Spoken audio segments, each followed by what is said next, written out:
J'ai été un peu gênée. Mais maintenant, c'est comme s'il n'était plus là. Baba, la scène de l'autre jour avec l'autre fille, elle m'a été très pénible.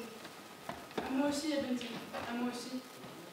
Que Dieu nous pardonne pour tout le désordre que nous avons causé hier soir. Je vous dois des excuses, ainsi qu'à l'autre fille. Cette explosion de vérité m'a beaucoup alertée. C'est vrai, l'autre fille m'a été infidèle et je le sais. C'est vrai aussi que je l'ai trompée, mais ce n'est pas de la même raison. C'est tout simplement que je ne l'ai jamais aimée. Et pourquoi tu l'as épousée alors? Sa famille était presque ruinée et ta mère était contre ce mariage. Je sais, mais il avait fait l'armée, il jouait au tennis et il gagnait à tous les coups au backgammon. Toutes mes amies voulaient l'épouser. C'est simplement que je n'étais pas assez bien éduquée pour savoir. Mais comment oses-tu dire une chose pareille? Nous t'avons inscrit dans le meilleur lycée français du pays et ensuite on t'a envoyé étudier dans la meilleure université à l'étranger. Mais c'est justement comme ça qu'on devient mauvaise fille. Maman ne s'est jamais donné la peine à m'apprendre à devenir une vraie femme. J'étais toujours dans les mains de gouvernantes ou livrée à moi-même. Enfin, tout cela changera maintenant. Je tâcherai d'être honnête avec l'autre.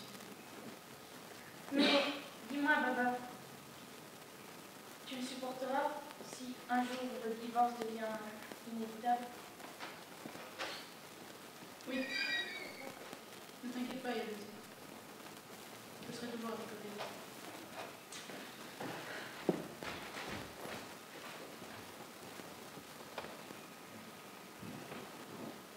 Très bien, Ahmad. Si nous commencions cette partie, Fatimina veut bien se joindre à nous pour une fois au lieu de tricoter pour les pauvres. Nous avons beaucoup de monde ce soir. Ah, ça l'était. Ils réagissent bien. Non, mais c'est quoi pas mal. Et enfin, Zineb, ressaisis-toi. On dirait que tu travailles pour eux. Moi? Oui, toi, toujours à chercher à leur plaire.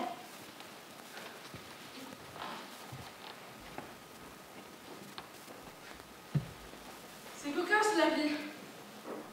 J'ai été mariée trop jeune, l'héritier d'un grand domaine, et il a fallu une révolution pour que je me rende compte que j'ai été mariée à une vulgaire groupie. Hypocrite! Espèce d'hypocrite! Il y a Wendell Ken! Un peu de l'étude!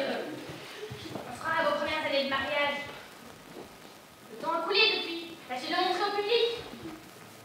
Vous êtes Silarmed et la Zineb. Révolution ou pas, tâchez de vous comporter comme tel. On ne se chamaille pas ainsi en public. Vous pouvez passer toute votre pudeur. Fut un temps où vous n'osiez même pas vous dire bonjour en public. Alors, tu vas leur donner ce plaisir? Et pourquoi pas? J'ai enfin l'occasion de dire ce que je pense devant tout le monde. C'est un plaisir dont j'ai été privée toute ma vie. Mais c'est un plaisir dont j'ai aussi été privée. Sauf que tu es la mère de mes enfants. Je n'oserais jamais dire ce que je pense de toi devant tout ce monde. C'est bien cette partie. J'en ai assez de enfants que vous disputez. Qu'est-ce que tu trouves d'autre? Des chaussettes pour le nouveau-né de Salmani. C'est très joli, la révolution, l'idéologie derrière, tout ça. Mais à la vitesse à laquelle ils vont pour révolutionner le monde, la distribution de chaussettes, ce n'est pas pour demain. Je suis emblématique. Qu'est-ce qu'il ferait, mes petits pauvres, sans moi? L'hiver approche. Et tout ce petit monde va avoir froid comme avant la révolution. Ah, nous attendions pour commencer, monsieur. Mes excuses. J'étais parti me mettre en tenue. Scheherazade s'est mis en tête que nous devions nous rendre à un banquet chez Ben Kérem ce soir. La pauvre Sherazade, elle perd la tête. La maison de Ben Kérem a brûlé. Je sais, et cette histoire de mettre une de ces robes de gala. Ah, ma chère amour, je nous avais posé une autre situation avec la collection de robes Prada. Ma femme passe ses journées à changer de tenue. T'es aussi trop neuve pour s'identifier. Je suis très inquiète au sujet d'Ali. Je trouve qu'il tourne beaucoup trop autour de cette petite femme de chambre. Oh, laisse-le donc faire, c'est de son âge. Tiens, te voilà, Fatima. Je parlais justement de ton fiancé. Mais tu ne sembles pas bien préoccupée. Qu'il tourne autour de petites femmes de chambre. pas l'air de t'inquiéter. Non, non, non, tu comptes pas, tu continues à te pavaner dans tes tailleurs et à te maquiller, comme s'il allait un jour remarquer tes efforts pour lui plaire. Ladine, je ne te permets pas. Je ne suis pas encore ta belle-fille. Et mes parents n'accepteraient sûrement pas que tu me parles sur ce ton. Si votre fils se comporte avec moi de la sorte, c'est parce que vous l'avez éduqué telle qu'elle. Jamais l'un de mes frères n'oserait traiter sa fiancée ainsi. Vous êtes un voisin plutôt qu'une belle famille. Et je vous interdis désormais de vous mêler de mes affaires de couple. Comment oses-tu? C'est vrai, c'est de son âge mais de sa condition aussi. Et je serais beaucoup plus inquiet de le voir s'amouracher d'une petite bourgeoise qui aurait voulu épouser que du choix de faire. Mais on garde à toi, Fatima. On n'est jamais à l'abri de rien, même dans une prison. Ce n'est pas pour t'offenser, belle Titane, mais je la trouve très mignonne, cette bonne femme. Elle s'appellerait Malika, paraît-il. Pleine de réserve et de distinction. Il paraît qu'elle dansait nuit dans un cabaret. Pourquoi elle tricote très bien? J'ai pu l'observer à l'œuvre. Et toi, la bonne?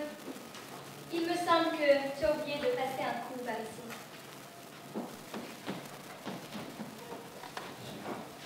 Mon visage me dit pourtant rien.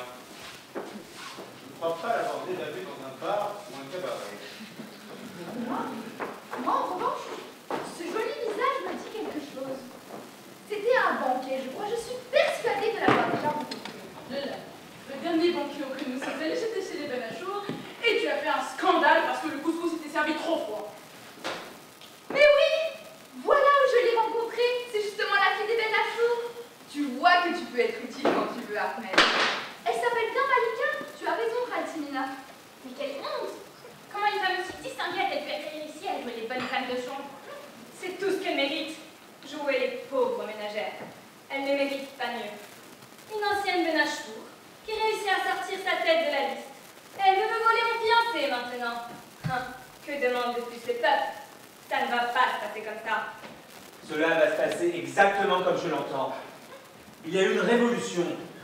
Il va falloir que tu te le mettes dans la tête, ma pauvre Fatima. Nos deux familles n'ont plus aucun intérêt à nous voir mariés ensemble. Tu comprends cela? Mais tu perds la tête, mon enfant. Révolution ou pas, tu finiras par épouser Fatima. Il est tout de même hors de question que tu te maries à une vulgaire femme de chambre.